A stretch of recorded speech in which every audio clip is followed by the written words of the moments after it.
Welcome to The Ugly Podcast, the place where creatives are encouraged to make messy, ugly art and to redefine their relationship to their inner critic. Every other week, I am joined by creatives of all mediums and methods to discuss our creative processes and how we navigate the mental minefield of creativity.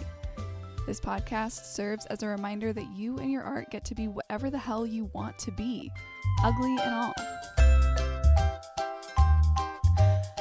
Amazing. Hi, everybody listening. Welcome back to the Ugly Podcast. I'm your host, Lauren Alexander. I use they, them pronouns, and I have a little bit of housekeeping up front before we dive in. One, I'm starting to do listener questions, which is very fun. And if you have questions about your creativity, if you have questions about like my creative process, or you want to ask other artists what their creative processes are, like where you're getting stuck, all those things, go ahead and email those to me, or you can DM me on Instagram. My email is lauren@scribeandsunshine.com. And then my second piece of housekeeping is I had to do a bunch of businessy things and swap things around. And long story short, Spotify disappeared my podcast, and I had to reappear my podcast on Spotify. And now all my lovely reviews are gone. So if you want to be super kind and lovely and go add a review on Spotify, that would be delightful. And I would love you all forever. Okay. And that's that. Now let's introduce my awesome guest. So my guest is a stand-up comedian and content creator, most known for her viral videos where she interpretive dances her philosophies while pontificating, gyrating, and questioning culture. She has 600,000 followers across her social media platforms. Not that she's counting. No one counts those things, right? No one pays attention to that. Her comedy is quasi-radical, pseudo-philosophical, somewhat existential, and mostly funny. Observing Toni's work is like microdosing shrooms, but then an hour later wondering, wait, was that an actual macro dose rather? So welcome. Can you go ahead and state your name and your pronouns for everybody? I like that you use the word state. I suddenly was like, oh, I must state my name. I'm Toni Nagy. I'm she, her. Awesome. Thanks for being here. Yeah, I'm really pumped. I also am really digging your curly bangs. Oh, thank you. Yeah, they curly. They out there. How are you in this fucking world of ours? Interesting question. I just I got home from traveling last night at 11:30 and was just I think when you come back from Los Angeles to the East Coast, it's always this like massive shift of your psyche, because I think LA is one of those places where does it exist on planet Earth? What is happening when you're there? It has such a specific, not only energy, but vibe. And then I get back and I'm East Coast. It's cold. It's kind of wintry. And also the time difference. I'm still wondering why they do this like mental psyop of daylight savings. It's so bizarre. I do think it's just to kind of mess with our circadian rhythms. Right. It makes zero sense. So I truly woke up so late and I slept. Sometimes I sleep this kind of sleep that is not only astral projecting, but it almost feels like a death, and then you wake up, you're like, what? What just happened? Yeah. So that's kind of where I'm like recalibrating my nervous system to the East Coast. I'm processing these shows that I just did in LA. And then I just slept like I've been like I feel like a bit of a newborn baby whose head is bobbling and spitting up uncontrollably. Yeah. Shitting everywhere. Yeah. Yeah. That's kind of like a lot. I feel that way often, but extra today. Yeah. Well, thanks for being here amid the newborn babiness of all of that. So your dances and just how your art in general, I absolutely love and is very much aligned with my whole like ugly art philosophy of making art not because it's gonna be quote unquote good or what other people like are gonna buy, but just because it is what feels right to you, and it is what it's silly, it's weird, it's yours, and it's wonderful, and I love it so much. So I wanted to just kind of talk about like, where did this connection to your creativity come from? how do you feel about it in general? How has it evolved in your life? Yeah, so like let's just start there. So how has your creativity evolved through your life? Well, I went to a type of school growing up that was very academic focused and very sports related. And people, often shopped at the Gap. So Sure. I went to like a place that was quote unquote liberal in its politics. Most of the people were Democrat. Democrat. I mean, these are all Mhm. in quotations, but like I grew up in this liberal framework.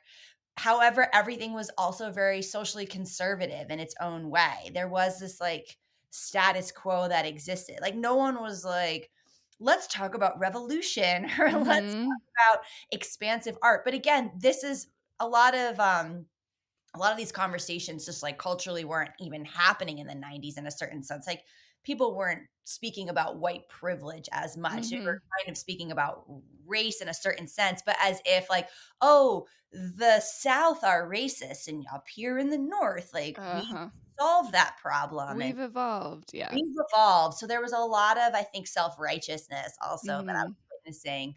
And I never thought of myself as a creative person for my whole childhood and into college. Like it just, no one was really prioritizing that. It wasn't, if you were the type of kid that your parents weren't bringing you to classes, like all you had was the access of what you were exposed to at school. There was no, Mhm. I didn't grow up with the internet. I couldn't just be like, oh, I'm going to learn dance now by watching Mhm. tutorials. None of that was accessible. So if your parents didn't bring you places, that was your world, kind of, except what you explored. So I always danced alone in my room. That was something I did, I think, as an antidepressant, but I think my Mhm. mom brought me to a ballet class when I was, like, 6, and they were like, "Oh, that chick's too tall for ballet," and my parents were like, "Okay, we'll never do that again." Alright, bummer. Too Weird, bad for you. weird move, I coulda just liked it or something. So, I guess long story long is that I didn't have a lot of exposure to my own creativity or to, like, a creative process for my whole childhood, teenagehood, and collegehood, except in college is that when I started to dance. Mhm. The only reason I started to dance in college was because I didn't have sports there. I went to this school called Sarah Lawrence, Mhm. and I had no idea. My mom wanted me to go there, and I was like, okay, whatever. I wasn't too passionate about where I went to college, and which is obviously a privilege that went to college. I'm aware of Yeah. that. But my parents are both academics. Like, in order for them to continue to love me, they were making sure I went to college. That Yeah. was Oh, yeah. that was not negotiable. So Mhm. my mother chose Sarah Lawrence, which is a very artistic school. Interesting choice. And then she kind of threw me in there, and I was like, wait, what?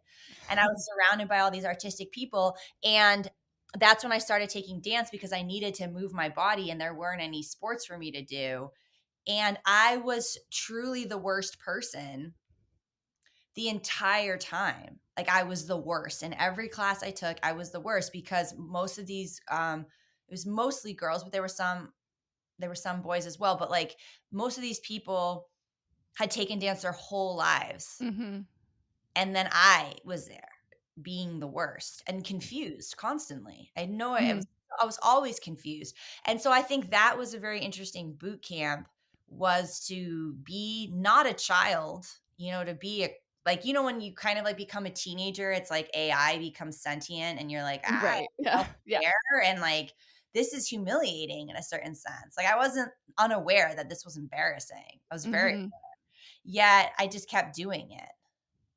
Yeah. And I guess that my point is that there's something really interesting about being the worst. Yeah. Oh, absolutely. Like, leaning into that kind of cringy feeling, it it kind of eventually leads you to, like, find yourself, I think. It, like, shows you what you are made of and what you have to say. Mhm. And it really forces you to, like, find a different motivation. Yeah. Oh, My totally. motivation was not external validation. Like, no teacher Mhm. was ever like, "Beautiful work." They were always like, oh, like were it was rough. Like, Yeah. I could not there was no external validation that I was gonna get except, like, probably as a senior. They were like, "Wow, you suck less than you did when you got here." Like, that was, like, probably the best they could have offered me. It was like, "You progressed," Like, "You're Yeah. still bad, but you're better." And I'm Yeah. like, "Cool, thank you. Thanks, guys." So I mean, that was like a very interesting process because I think when outside validation is something that we need in order to create art, it's going to be not only extra painful, but I do think it's going to sometimes make you artistically impotent. Mhm. Oh, absolutely. I for the longest time, so I also did not think I was creative forever. And like I always thought that like art was created for approval from other people. Like that was just like what was in my head of like what being an artist meant of just like, oh yeah, you make art, you sell it, and that is how you are an artist. And like did not comprehend the internal piece of creativity until I started intentionally making ugly art. And then slowly I started realizing, like, oh, I get it. This isn't for other people. This is for me. Yeah. And it's like it's for other people in the sense that the art you create can spark. Oh my god, I just saw a bald eagle. Isn't that cool? Sick. Love Yeah. that. I knew it. I was like, "Oh, I'm gonna see a bald eagle right now," and I did. Um, it's like art is to be shared in a certain sense as Mhm. all we are human beings that live in community, right? Mhm. And our intention in community is ultimately around, like, connection and I think furthering of consciousness. Mhm. So art is for the self in terms of the process, but there Mhm. also is community involved in creation. And your art doesn't have to please people. Like, Mhm. I think it's like when we have the expectation that art is to please others, that's when we get trapped. But is your art creating conversation? Is your art inspiring consciousness? Is your art Mhm. asking people to question their own relationship to their consciousness, even if it's uncomfortable, like, that I think is part of art. Yeah. It is for the self, but it also is for community. Like, Mhm. I think I'm really trying to re reestablish, like, the importance of community in our individual American culture. Yeah. But it's, like, interesting, like, all of the examples of community are also really rooted in conformity. So how do we have community Mhm. without conformity is where I'm Mhm. most interested. Yeah, I've been thinking a lot about community and the way that individualism has really broken down what it means to be in community and how we don't really know what that means anymore. And I love the idea of community not being conformity, but and I think this is where creativity can come in as like a really cool place where we can learn this together of like whatever we are doing doesn't need to be perfect or conform to what has always been. It can be something new and different and weird, and we can explore that together and find community that doesn't rely on doing what has been done or doing something the right way, if that makes sense. Yeah, and I think, like, working hard at something and growing as a artist is important. Mhm. There is something like, there is a way in which I've you can kind of have, like, an attitude of, "Well, I did it and that's enough." Mhm.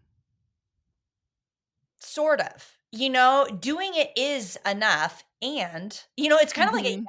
yes and Mhm. as human beings, we are put on this planet to evolve, and not Mhm. just as a species, but as a person. Like, you are born and then you grow, and part of that growth is your own consciousness evolution, right? And I do think that we have to apply that to our creativity and to our art, is that it's like when we stagnate emotionally, when we stagnate spiritually, and when we stagnate creatively, it's it's gonna turn in on yourself, you know? So you can almost Mhm. see it with people when it's like, how do I put this? It's like someone who, like, maybe only performs stoned or something, I don't know, so I'm just Mhm. making an example. So then you go up on stage and you're like, "I'm high," you know? So, whatever, I'm high, and that's cute, and it could be fun, and it could be an interesting thing to explore, but if you're always high and then you always have this thing to fall back on of, like, why it wasn't better, Mhm. was high, you know, like, it was fine, Mhm. then that also has its own stifling.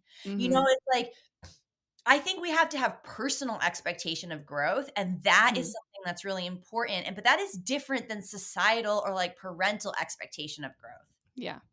So it's like, yes, we need to, like, put things out and not have it be perfect, but yes, we also should always be kinda growing, evolving, and getting deeper and wider and more interesting and more complex, and Mhm. maybe being more complex is sometimes being more simple. Mhm. 'Cause that could be complex in its own way, but just not letting oneself just, like, be satisfied with mediocrity just because, like, I did it. Mhm. But also being satisfied with mediocrity because that also is interesting. It's not one I know. It's thing, like, we can keep kind of yeah. backtracking and dancing around this, but that's, I think, is the point. Yeah. Well, and you bring up a really interesting thing because I have thought about this so much with like this podcast specifically because I called it the Ugly Podcast with the intention of I don't know what I'm doing and I need to call it ugly because it's going to be bad and we're going to talk about ugly creativity and like that it is bad. That is what it is. And like as someone who is deeply perfectionistic, I always want to make it better. And so I was joking with somebody who the person who broadcast this podcast on a local radio station was like, "Man, you got to change the name of this podcast. It's not so ugly anymore." And I'm like, "I know." But like that's the but like that's the point is like I intentionally my art practice started. It had to start from a place of I have to make it ugly so that it can be created in the first place to overcome that perfectionism. I had to start there. But like as I've evolved my creative practice, like I ugly is no longer it has a new meaning for me, I guess, because I'm always pushing myself to like do things better, but then there's always this thing in the back of my head of like it can be bad. And I think that it can be bad is like a really good reminder of just like yes, seek to be better. Always push yourself to evolve and do better, but like it's also worth your time if it ends up being trash, and that's okay and that's wonderful. There's like this like nice balance between the two, you know. Yes, and I think this is a metaphor for life, right? Is like we're always trying to be our best selves, and then there are times when that is, you know, whatever's going on in our nervous systems or our hormones or whatever exposure we've had or traumas that we're re-envisioning, like we're not always going to be our best selves and we're not always going to be our best artists and we're not always going to be our most creative and like leaving space for that waxing and waning. But I Mhm. think like what you're saying is you wanted to get started, and I think that's what has to happen is when we get started our standards have to lower because we are Mhm. getting started at something. So you can't have unrealistic expectations of your own standards of anything when you're beginning, you know, Mhm. you're a Yeah. Yeah. beginner, and that's being humble. It's like I have to start in the beginning. Just like if I were to, you know, say I wanted to get really good at guitar, I've never played guitar, I would have to do what a 6-year-old does when they're learning guitar or whatever. I have to go back to the beginning. And I think that that humbling is really crucial. And when we talk about the concept of perfectionism is merely, you know, self-abuse, right? Mhm. It's also the perfect framework of which to not do anything Mhm. because Exactly. you're like, "Oh, it's not good enough." Mhm. So but having no standards for yourself also is its own thing because then you're kind of you're you're not challenging yourself. So yes, Mhm. it's like this dance of of letting go of perfectionism, but inviting in personal challenge, you know, Mhm. inviting in um reflection. I think that's like my personal Mhm. biggest advice to anyone is self-reflection in life must also exist in your art. Yeah. Absolutely. One thing you made me think of, so there's this book Can I remember what it's called? Nope, it's gone. Okay. But anyway, in this book, it talks about kind of reframing perfectionism as a superpower, and then putting it, instead of just, perfectionism as holding you back or perfectionism driving you forward, there's maladaptive and adaptive perfectionism. Maladaptive being that state where you are so perfectionistic that you can get nothing done and you do nothing, and you're so hard on yourself and other people that you are just ruining your life and the lives of people around you. And then adaptive being that perfectionism where you are okay with failure, you are okay with making mistakes along the way, in the pursuit of that beautiful, perfect future that you have envisioned for yourself. Because we can have those like really beautiful goals and those big, beautiful dreams for ourselves, and our perfectionism can be a motivating force to continue that like challenge, that personal challenge, like you were saying, like motivating yourself forward, as long as we don't let it become the maladaptive version of it where we are stuck. Um, I really enjoyed that book, and I'm upset that I can't remember the name of it, but I will put it in the show notes. That's what Well, I it's think it's for. almost like everything is its opposite, right? So let's think of, Mhm. you said the word goal. Being Mhm. goal oriented versus not being goal oriented. Mhm. So one would make the assumption that someone who's goal oriented um needs to achieve their goals, and Mhm. someone who's not goal oriented does not need to achieve their goals. So it's almost like a perfectionism, not perfectionism, duality. Mhm. Anyone who's actually goal oriented knows you do not always achieve your goals. Yeah. So being goal oriented means that you are actually comfortable not achieving your goals, because that is the nature of having a goal. You do not Yeah. always achieve it. Not being goal oriented means you are actually obsessed with achieving Mhm. your goal, because you've achieved your goal of achieving nothing. Mhm. So it's like you would think the goal oriented one is more obsessed with goals, but they're not. They're actually Mhm. more flexible. Yeah. And the one that's refusing to be goal oriented is actually very rigid, because they're Mhm. always achieving their goal of no goal.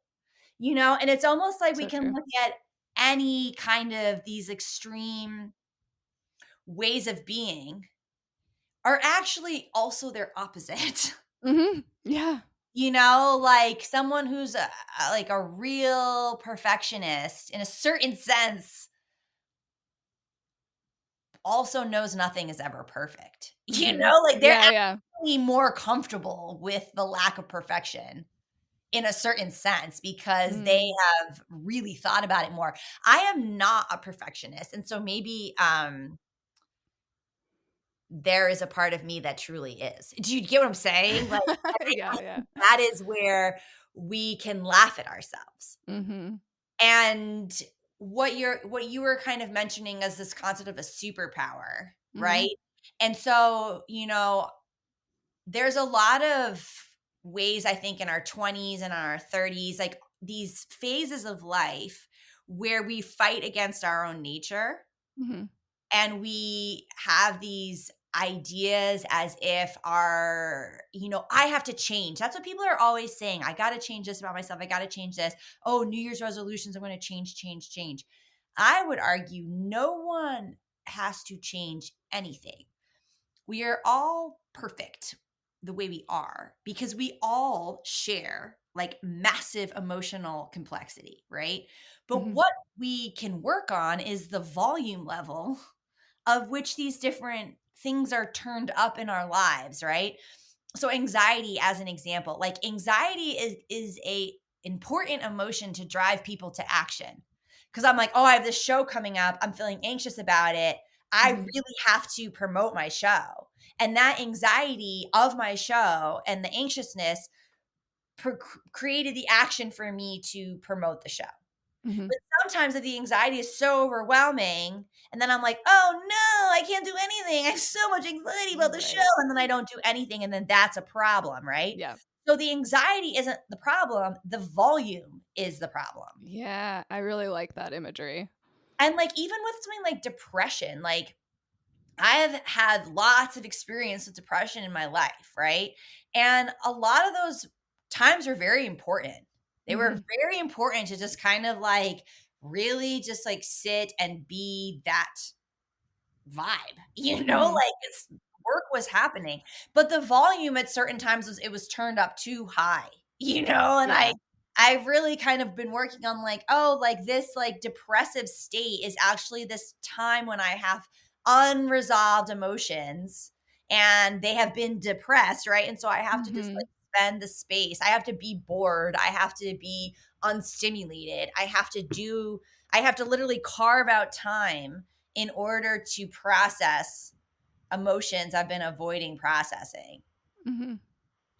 So again, it's like, but am I ever gonna, oh, no more depression, no more anxiety? Like, no, these are all Yeah. actually very crucial aspects of the human experience. I would say the same thing with perfectionism. I would say the same thing with procrastination. Like sometimes procrastinating is important because you're still mulling it. Mhm. So if you're so I've been like, I guess it's the concept of like trusting the divine, Mm. like I've been doing a lot of this stuff for like many, many years. So I'm at this place where I'm like, I am trusting in the divine timing of things. And rather than like beating myself up that I'm procrastinating, I'm going to say, like, no, like this is brewing. I am a witch Mhm. brewing these ideas, and it's not time for action. It's time to brew. And like I've had moments where like I literally had an hour-long show that I was going to perform, and it was Wednesday and I hadn't written the show, and I was like, I gotta fucking write this goddamn show. But then I was like the meme of that like typing cat. I was like, Uh-huh. like I wrote the show, like would I always suggest that process? Like not necessarily, but it was valuable for that show. Yeah, yeah. Yeah, I don't know. I think I'm just trying to say is like if we need to fight against ourselves less, have more trust in ourselves, but I've also been doing this for a long time. If someone's just starting out, you can't just like trust that you're going to come up with it. Right, right, Like yeah. For sure. if you're just starting out, like no, no, no, no, no, you got to like not do that. Mhm. You have a Yeah, for different sure. process, which is like you got to chip away at it every day for probably a couple months before you're going to do it. Mhm. So, I guess that's a different conversation. Yeah. No, it's good. Yeah, I love how this is becoming much more mainstream, this idea that you're not broken and that you don't need to get rid of these parts of yourself. You have these parts of yourself within you, and yeah, maybe they need to be turned down. Maybe you need to observe them a little at more of a distance, but like a lot of these things are just a part of you, and it's okay to just be human in that experience of being a perfectionist or procrastinating or being depressed. It's okay to just exist there. You're not broken. And I think that's one thing that my creativity has expanded for me, I guess, is it took me from a self-help, self-improvement model of my life into a creative, let's see what is here and let's see what I would want to be here and let's invite things in instead of trying to like push things out of my life. Absolutely, because I think what we have to fully embrace is the fact that every single personality trait, emotion, um, way of being has an exalted and a kind of more like, I don't know, I'm going to use a buzzword of like toxic or something, or like a Sure, sure. sepsis, like a septic kind of like attribute to it, And that's everything. Everything Mhm. has like a wide spectrum of how it's going to either serve you or hold you back. All right. And Mhm. I think that like when we investigate, how we can like dance on the rainbow of these different personality traits that we have. Like, okay, great. Here's a person. I'll just use myself an example, right? A personality trait I have is that like I am bossy. I'm a bossy person. Okay. Mhm. Like, well, I'm not supposed to say that as like a feminist, but like I'm bossy. Like I am a bossy person. And there are ways that that is like not going to serve me. And there are ways that that is going to be like really advantageous in Yeah. certain settings. And so rather than being like, I can't be so bossy, no, it's like I have to know my audience. I have to harness like every single attribute I have. It's like I'm like a jockey, and I must know when to harness it, and then know when to put it in a stable, and then know when to like ride another thing. I'm also can be very sensitive. I also like have a lot of things to say. And so I Mhm. like to say things, but sometimes I need to shut up, like I can't always, so it's like I have to but I don't have to hate myself because I have a lot Yeah, of say. I can just be like, exactly. "Oh, yeah, I'm very opinionated." And I also have no opinions. So, and I guess, like, the other thing I wanted to say, was, you were talking what were you talking about? You were just talking about something. What were you talking about? I was talking about, like, how there's no bad parts of us, and then Self-help. Oh, I know. self-help, yeah, Okay, self freaking help. yeah. So, when I think about motivation, right?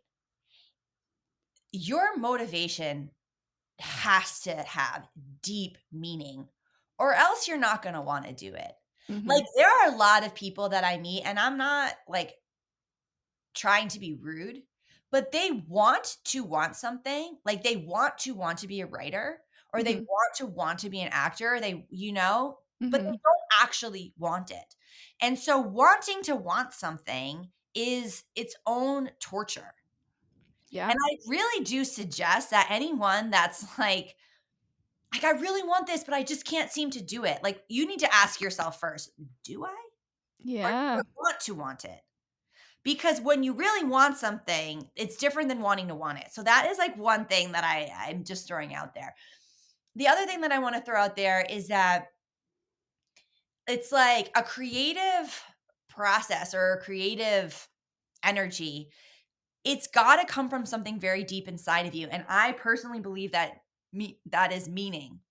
There mhm, must be meaning to what you're doing. So when I like work with people in their bodies, I'm a dance teacher. I've been dancing for a long time. I'm a dance teacher. I know a lot about like anatomy and alignment and blah blah blah, right? So I could talk about like or aesthetic. Like let's think about your stomach, right? If your motivation is like I want a six pack or I want a flat stomach, mm, that is like motivation on a certain sense. And like some people could use that motivation to like do the things like make their stomach flat. However, if you were to look at your stomach and you were like, I really want to be connected to my core. I want mm, to be connected to my sense of self. I want to be connected to like the power in me that's possible when I am energetically aligned and I am like standing so my spine is aligned and I have like my chi flowing in a way that like I feel like I'm fully present in my body and in this space. To me personally, that is a lot more motivating than like an aesthetic. mhm, And so when I approach like my body and when I approach like working with people on their bodies, I really try to get into like the deeper journey of the body and like why we would want to move it because that motivates me to do 700 push-ups or whatever much more than like I want to be sculpted. And that's not right. shit on someone who wants to be hot. I'm really not. Like some people want to be hot and like God has blessed them. Like that just doesn't Power to motivate you. it doesn't get me like wet, like I want to Sure. strong so I Yeah, can like express myself. And that's what mhm, motivates me. So I think like really sitting with like, why are you doing this? Like, what is motivating you is a very important part of the artistic process. And mhm, sometimes that is like, I'm doing this to heal. I'm doing this to know myself better. I'm doing this to explore a part of me that like I don't understand. And I don't need anyone to ever look or criticize or like participate in my art because like I'm doing this to get to know myself better and that is fully significant and that is a spiritual practice.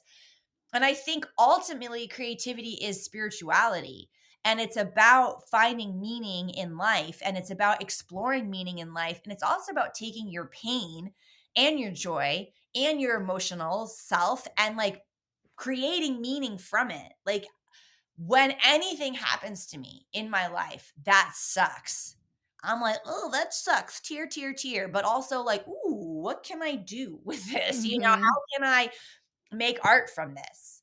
mhm. And that makes my life meaningful. And the same with a spiritual practice, you know? Yeah, yeah. It's It's just really good. It's lovely talking to you. I don't know if we'll have a ton of time to get into this, but I would like to talk a little bit about like using creativity as a tool for liberation, both for ourselves, for each other, for society, for the world. Let's get into it. Makes me so excited. All right. You know, there like one of these like quotes, it's like people could sooner or I'm gonna butcher the quote, but the idea is like it's easier to envision the end of the world than it is to envision the end of capitalism. Mm, Okay. whoa. Yeah. That is an imagination problem. That is a Yeah. creativity problem. Like, fuck that. Like, I mean that from the bowels of my soul. Like, fuck that. I personally can imagine like 7,000 other ways to self organize that does not depend on this capitalist hellscape that we currently have going on. So the reason why creativity and imagination is so important is because we need to bring that to how we self organize. We need to bring that into like how we work on buildings, how we have sustainable living, how we distribute food. Like creativity Hmm. isn't just about like, I'm going to paint, like you Yeah. can be very creative in how you operate your business or how you cook or how you care for others. Like a creative life doesn't mean you're even producing anything. Yeah. You Exactly. like you can interact with people in a way that is just like shocking them out of the everyday norm, and that is creative. You could go to the grocery store and have like a deep conversation with someone, and that is creative because you're pulling them out of like the mundane. So I guess my point is that creativity is the most crucial aspect of our self-organizing principles, and how we come together and imagine a new world is based on our ability to be creative. And so that why do you think creativity is taken out of the schools? Why is art Hmm. the first thing to go? They don't want imaginative kids questioning society. Are you kidding? But we Right. can't have them doing watercolors. Then they're going to care about nature and they're going to be concerned.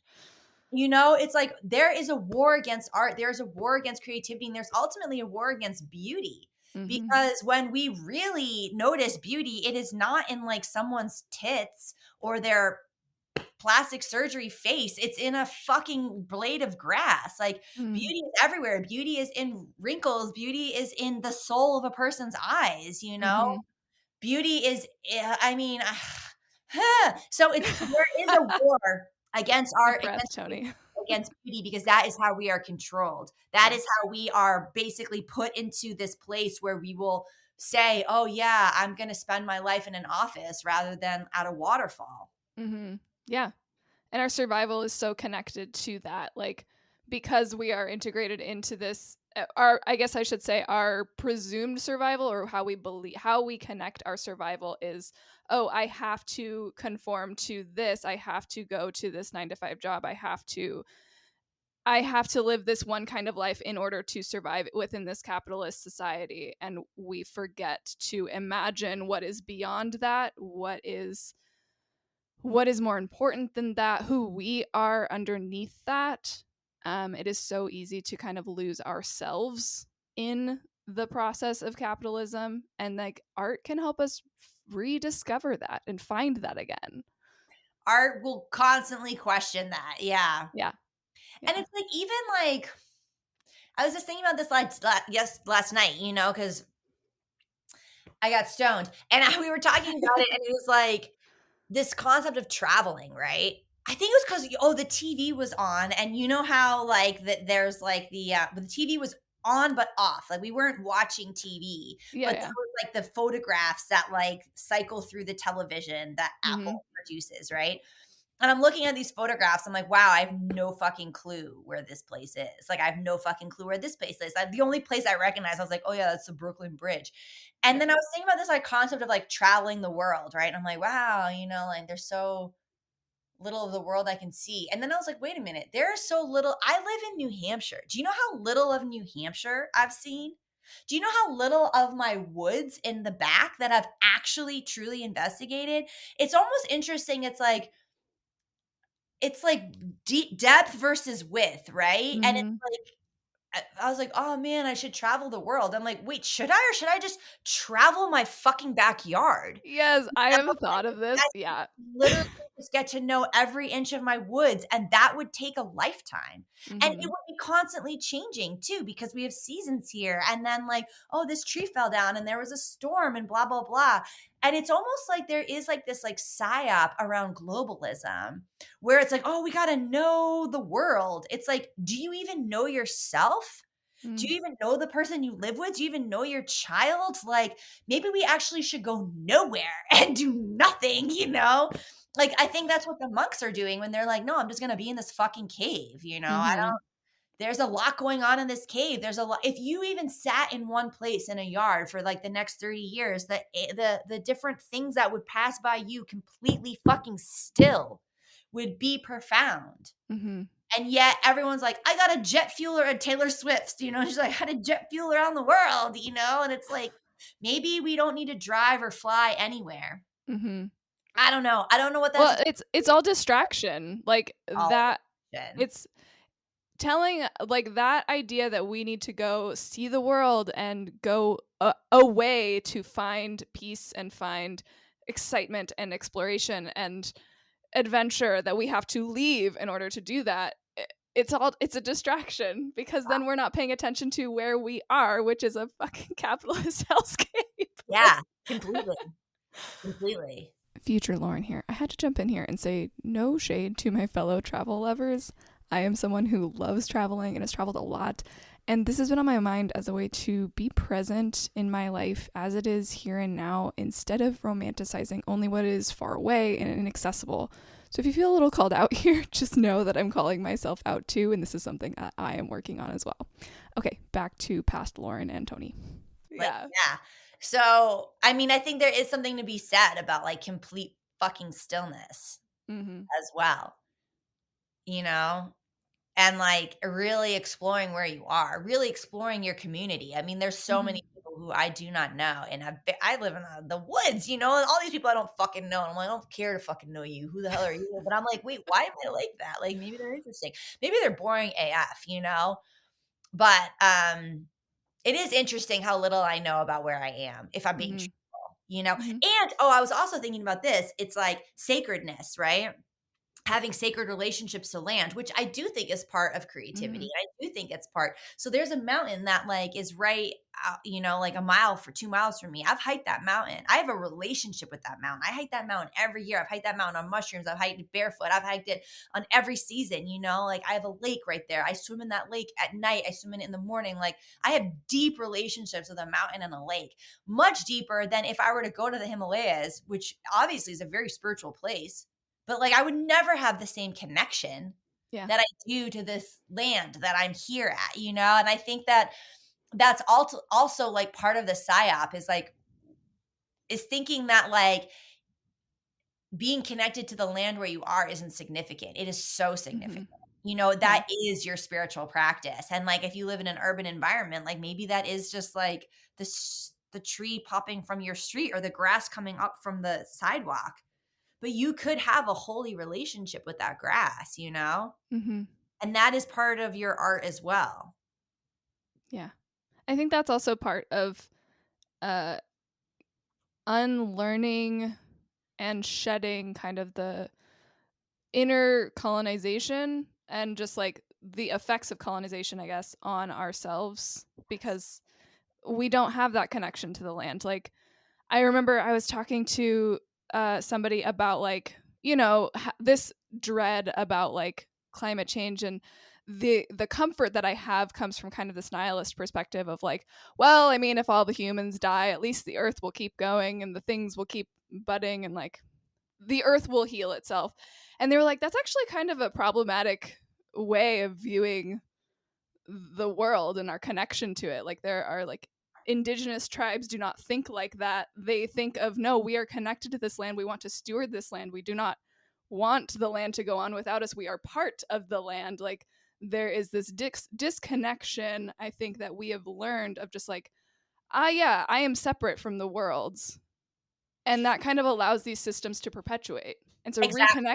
reconnecting to the land is part of liberation. It's part of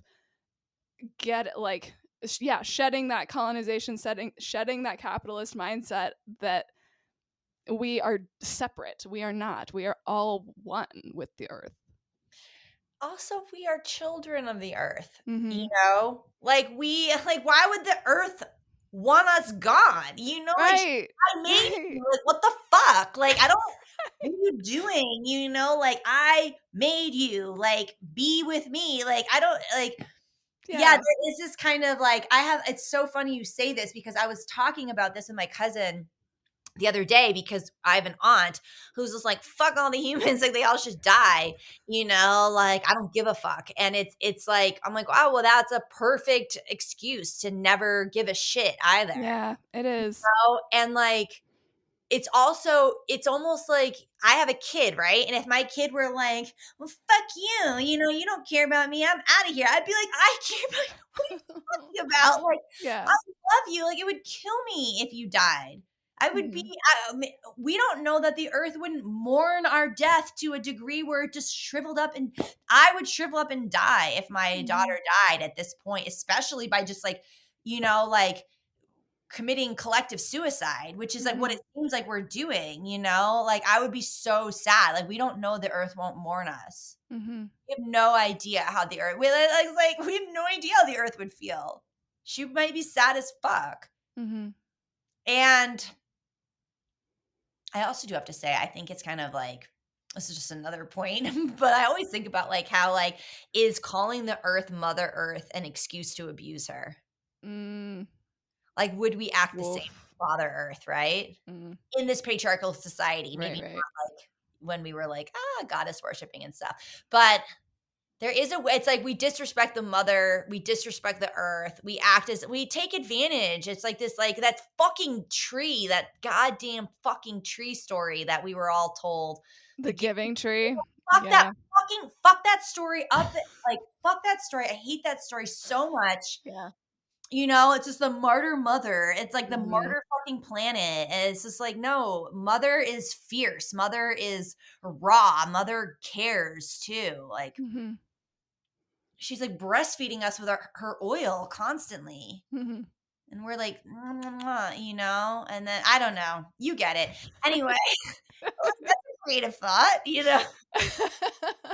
This is where creativity is important. Yes, yes, exactly.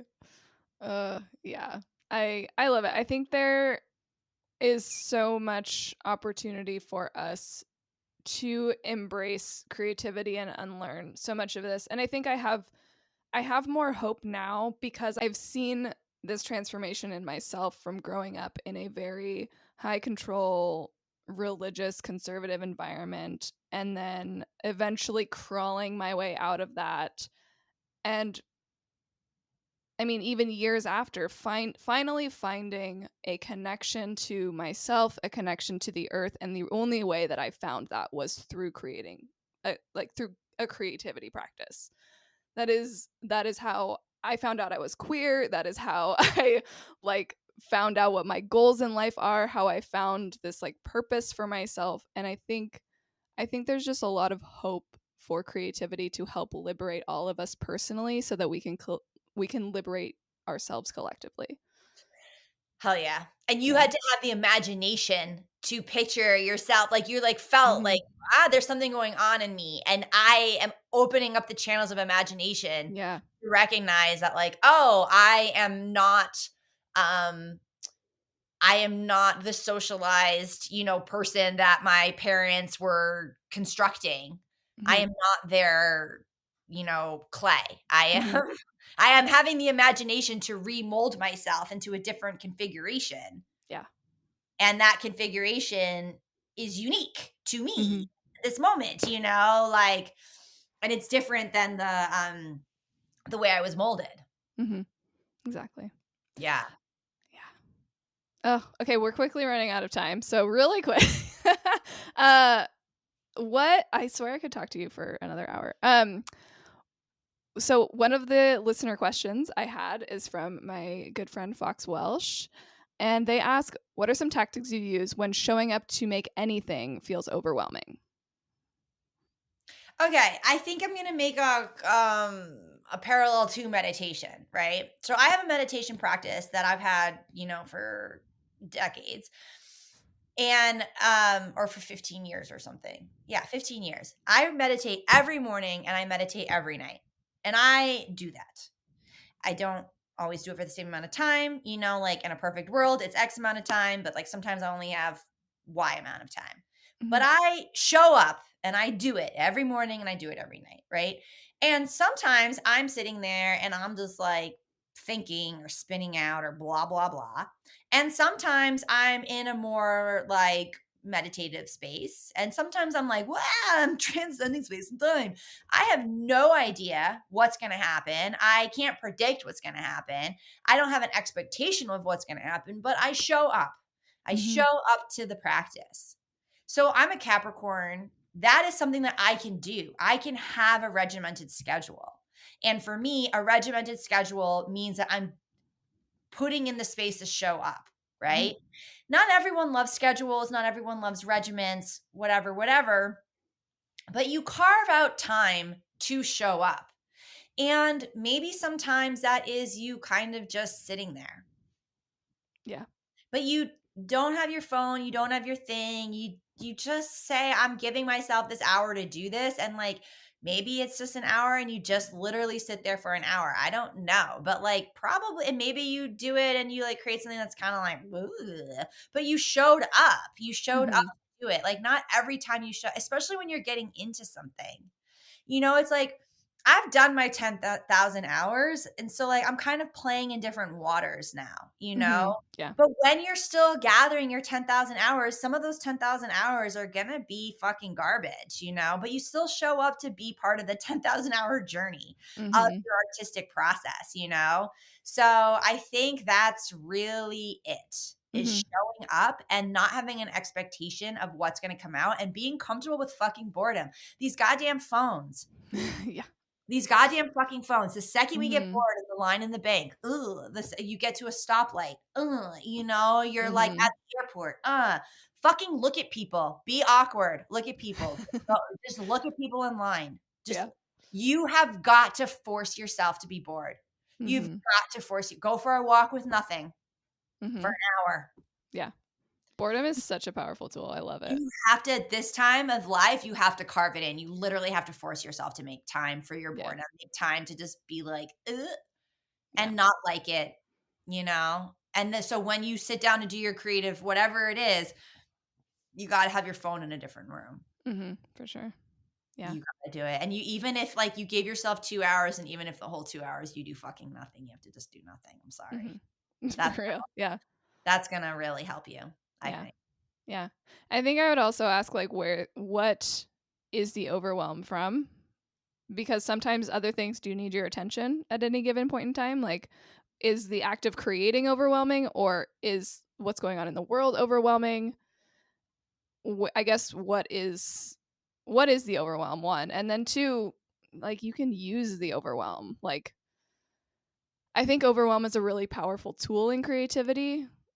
Personally, like if I'm overwhelmed and I still sit down to create, usually what I create helps ease the overwhelm. Yeah, and also I would almost go as far as to argue like carve out a separate time to Mm, contemplate the overwhelm. But when you're actually just saying I'm going to do my creative practice, try actually not to think and to mm, feel. yeah. Because the truth is we don't think ourselves out of anything. We think we do, but you don't. Mhm. You feel your way out of things. You Mhm. through action. We have to think obviously, but like we have to feel more. So it's like I think your advice about contemplating the overwhelm is important, but do Mhm. that before or after, maybe Yeah, even yeah. after, but like really while you're sitting down to be creative, it's like you have to or you don't have to do anything. I'm just suggesting, the mind and the mind has to flitter. It doesn't Mhm. need to it's like, it doesn't need to, like, zone in on, like, "Why is this so hard for me?" It's just, like, Yeah. actually just, like, feel your body or, like, oh, what's going on with my nostril? Or like do another mindfulness practice. I mean, there's like a 10,000 mindfulness things one can do, you know, Mm-hmm. and even if that mindfulness is literally staring out a fucking window and Mm-hmm. having no agenda with thought. I think the agenda with thought is where we also, anytime I have an agenda with my thoughts, I'm like, insight comes Yeah. like when you're taking a shit, you know, insight in the shower. Yeah. Insight doesn't come when you're like, what's the answer? Right? Uh-huh. Yeah. I do think it's important to do that sometimes. I'm not saying don't Mm-hmm. do that. I'm just saying don't do that as part of your creative process. For sure. I think that's a really yeah, I think that's a really good distinction. I like that a lot. Yeah, but definitely do what you're saying. Just Yeah, like, yeah. Yeah, just like in a separate time. Yeah, there yeah, yeah, I you got to carve out time for that. yes. Honestly, I'm a You need big. 2 separate hours. Yeah. I actually I think I'm correct though. I mean, like I know not everyone likes schedules, but you're wrong. It's just like a schedule is dope, you know. I'm also a Capricorn and I appreciate a What? schedule. Yeah. Oh! Yeah. Yeah, yeah, I'm with you. When's your birthday? January 1st. Sick. I'm the 29th. You Nice. have the shittiest birthday. Oh my god, but Thank you. yours Thank you. sucks. Yours sucks hard. Thank you. Okay, so many people are just like, "Oh, New Year's, that must be fun." And I'm like, "It's not." It's Like really garbage. Your birthday is 100% garbage. I'm gonna remember it. I'm gonna think of you every January 1st. I Fuck can't garbage. tell you how much I appreciate that. I wish we just like started off. I am glad you didn't tell me you were a Capricorn until now because like the whole time I'd be obsessed. I love Capricorns. It's just my people. Oh, I love it. Okay, last question. What's something ugly you've made recently? I mean, I kind of think everything I do is kind of like has that vibe a little bit. Because I think like the way that okay, so I think ugly is funny. Yeah, yeah. So for me, comedy is very much rooted in ugliness. You know, Mhm. it's like when I'm trying to be pretty, I am not my funniest. The funniest is like making faces. The funniest is like having your body look kind of weird or like wearing a weird outfit. So like I play in the waters of ugliness like daily. Like that's kind of my jam. Like that's Yeah, what I do yeah. because We I'm a love you for it. you know, like there's nothing funny about like, oh my god, I look so hot right now. Right, yeah. Body like looks so good. Like I mean, like sometimes I put on makeup just to like throw things around and just be like, I can look hotter if I wanted, Yeah. just to surprise people, you know? Yeah. Throw 'em off. Yeah, I'm like, look, I have nice eyes, you know? But most of the time, I'm gonna be like looking weird. Yeah, I love it. funny. Yeah, it's funnier. Yeah. Perfect. Thank you so much for joining me and for chatting with me. Is there yeah, how can people follow you? Where can they find Oh you, yeah, support you? my name is Toni Nagy, Nagy, TONINAGY, and I have a website, toninaj.com, and that has all my socials. It has my Patreon. It has like my link tree. It has my merch. It has all that jazz. So just go there. Perfect. I Yeah. will have that in the show notes for everybody. Right. All right. Thank you, everybody, for listening. And remember to always keep it ugly and free yourself and liberate all people always. Okay. The Ugly Podcast is created by me, Lauren Alexander of Scribe and Sunshine. It is produced and sort of edited also by me, and written and directed by absolutely nobody. If you like the podcast, be sure to rate and leave a review on your preferred platform and share with the creative people in your life. If you're interested in learning more about what I do, head to scribeandsunshine.com to learn more about my Ugly Art 101 course, my perfectionism workshop, my editing services, and the Writer's Helm, which is an online community for writers co-captained by myself and Gabby Goodlow. As always, keep it ugly.